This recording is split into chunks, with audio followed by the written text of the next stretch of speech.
こんにちは。今回はこのプリーツのようなかわいいリボンを紹介します。このリボンは細編みの畝編みで作るリボンです。最初に鎖編みの作り目を15目編みます。鎖編みはここからです。ここから15目の鎖編みです。1、2、3、4、5、6、7、8、9、10、11、12、13、14、15、15名の作り目ができました。1段目は細編みを編みます。鎖編みを1目編んで、作り目の裏山に細編みを編みます。ここの裏山を拾って細編みを編みます。1、2の2つ目の鎖編みの裏山に細編みです。細編みが1目です。次も裏山を拾って細編みを編みます。1段目は普通の細編みを作り目の鎖編みの裏山を拾って15目の鎖編みを上に細編みを編んでいきます。鎖編み15目に細編みを15目編みます。1段目の細編みが15目編めました。次は2段目です。2段目も鎖編み1目で立ち上がり編み地を裏返します。2段目からは畝編みを編んでいきます。普通はこの頭2本を拾いますが、畝編みの時は頭2本ではなく、この頭の向こう側の1本だけを拾って編みます。頭2本ではなく、向こう側のこの1本だけを拾って編むのが畝編みです。この頭の向こう側の1本だけを拾います。これが畝編みの目の拾い方です。向こうが1本を拾って細編みを編みます。次も前段の細編みの頭の向こう側の1本だけを拾って細編みを編みます。1段目は普通の細編みですが、2段目から畝編みを編んでいきます。次も畝編みです。全部で8段を編みますが、1段目は細編みで、2段目から7段目までは細編みの畝編みを編みます。2段目の最後です。細編みの頭1本を拾って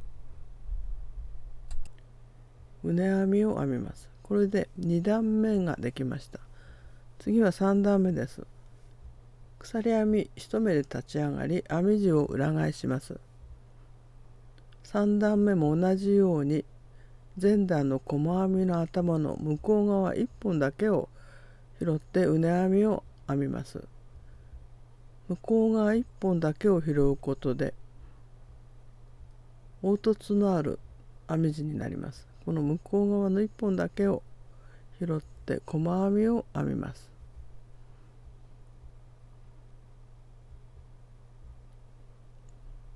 向こう側1本だけを拾います。次も向こう側の1本を拾って細編みを編みます。次も細編みの畝編みです。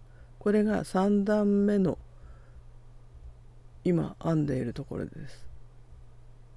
全部で8段目まで編みますが、7段目まではこのまま同じように細編みの畝編みを編んでいきます。少し凹凸ができていきました。ポコッと山のように出っ張りが出てきます。1、2、3段目ですから7段目まで同じような畝編みを編みます。7段目ができました。1、2、3、4、5、6、7段目が編み終わりました。次は8段目です。8段目は鎖編み1目で立ち上がり、ここから細編みを8目まで編みます。中心の15目の中心の8目まで細編みの畝編みを編みます。リボンの形にしますので、この編み地の中心まで編み進めます。8目の細編みの畝編みを編みます。もう一目ですね。もう一目8目の細編みの畝編みを編みました。ここがこの編み地の中心になります。中央のところですね。ここ山の目を、この山になっている上の目を一目ずつ拾って、最後はここですね。ここを拾ってリボンの中心を絞っていきます。かぎ針を入れて、この裏から糸を回して針に糸をかけて、この中心の拾った目をすべて引き抜きます。ここでリボンの形を整えるために、この糸を引いて中心をぎゅっと絞ってください。もう少し絞った方がいいですね。糸を強めに引いて真ん中を絞っていきます。もう少し糸を強めに思いっきりぎゅっと引いてください。ここに鎖編みを1目編んで、このような裏はなってます。ここから鎖編みを7目編んで、今回はこの鎖編み7目ですが、中心に鎖編みを二重にしたいときはこの倍の14目か15目編んでも大丈夫です。そしてこれを鎖編みをぐるっと一周させます。リボンの中心に鎖編みを一周ぐるりと回して、このようにリボンの中心を絞ります。そして最初に編んだこの編み始めたところの細編みの頭に引き抜き編みをします。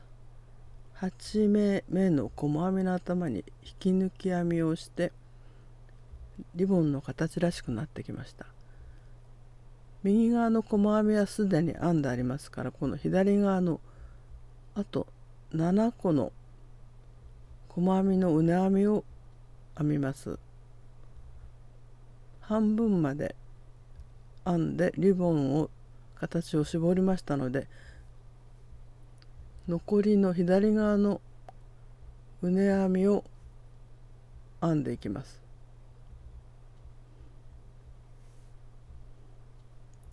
細編みの畝編みを7目編んで、ここが最後です。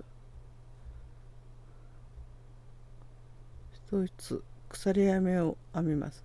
この糸端は後でとじ針で糸始末をしてください。リボンの形ができてきました。こちら側が表側にしてもいいですし、どちらも好きな方にしてください。そしてこの一回糸を回したところが目立つようでしたら、鎖編みの裏側に入れて目立たないようにしてください。細編みの畝編みで作るプリーツのようなかわいいリボンを紹介しました。この中心の鎖編みは二重にしても大丈夫です。リボンの編み方を紹介しました。